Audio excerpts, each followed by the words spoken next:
La déconvenue du PSG en Ligue des Champions, un match crucial aux Pays-Bas pour le RC Lens, la 30e victoire de la saison pour Hugo Humbert à l'Open de Moselle ou encore la défaite de Bourg-en-Bresse en Eurocoupe de basket, c'est le menu de la Revue Sport du 8 novembre 2023.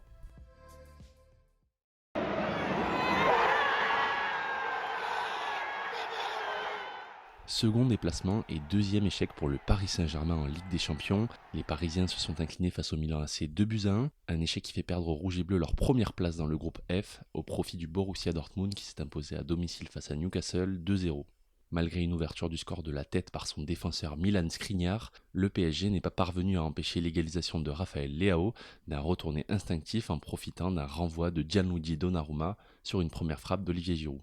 On retrouve d'ailleurs le meilleur buteur de l'histoire de l'équipe de France à la retombée d'un centre de Théo Hernandez pour inscrire le but décisif de ce match à la 50e minute. Facile vainqueur lors du match aller au Parc des Princes 3-0, le PSG s'est montré beaucoup moins serein dans cet acte 2 face au Rossoneri.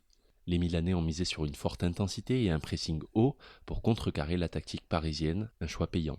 Les milieux parisiens ont peiné à mettre le pied sur le ballon, ce qui s'est ressenti sur l'animation offensive. L'attaque 100% française composée de Randal Kolo Muani, d'Ousmane Dembélé et de Kylian Mbappé a quant à elle trop peu inquiété la défense italienne.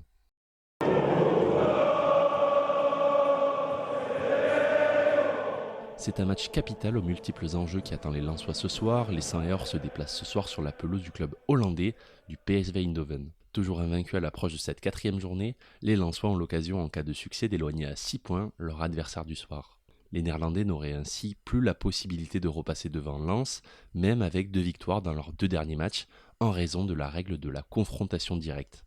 Mieux, si Arsenal s'impose dans l'autre confrontation du groupe face à Séville, il ne suffira que d'un match nul au RC Lens pour se qualifier pour la première fois de son histoire en 8e de finale.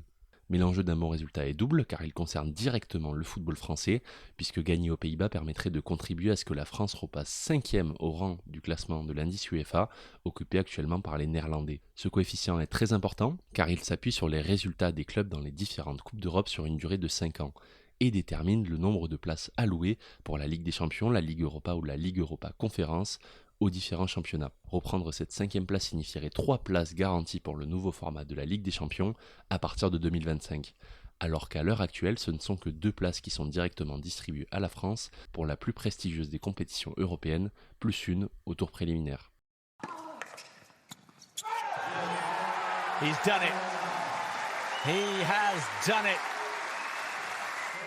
Et de 30 pour Hugo Humbert. Le Messin a remporté son 30e succès de la saison, chez lui, à l'Open de Moselle, en triomphant de Dominic Thiem, 7-6, 4-6, 6-3 en 8e de finale. Un succès qui confirme un peu plus l'excellente forme du Français de 25 ans qui réalise certainement la saison la plus aboutie de sa carrière. Encore 157e mondial en juillet 2022, il est aujourd'hui remonté à la 23e place mondiale, un rang qui est tout simplement le plus haut de sa carrière. En quart de finale, Humbert se frottera à une des surprises de cette ATP 250 de Metz, le Mosellan Harold Maillot. Passé par les qualifications, le numéro 176 mondial a réalisé un nouvel exploit en disposant de Grégoire Barrère, numéro 85 mondial en 3-7, 7-6, 2-6, 7-6. Et il y avait un club français engagé dans l'Eurocoupe de basket ce mardi soir. Bourg-en-Bresse va malheureusement revenir de Lituanie bredouille après une courte défaite 196 face au Lietkabelis. Dans un match très offensif, la différence s'est sûrement faite sur le tir longue distance. Les Lituaniens ont converti 60% de leurs tirs tentés à 3 points, là où les Burgiens n'en ont converti que 36%. Pourtant, l'efficacité offensive de Bourg-en-Bresse était là. 5 joueurs burgiens ont marqué plus de 12 points dans ce match, une performance qui n'a finalement pas suffi et qui relance le Lietkabelis, qui n'avait jusqu'ici remporté qu'un seul match en Coupe d'Europe. Le JL de Bourg-en-Bresse est désormais 4e de sa poule B.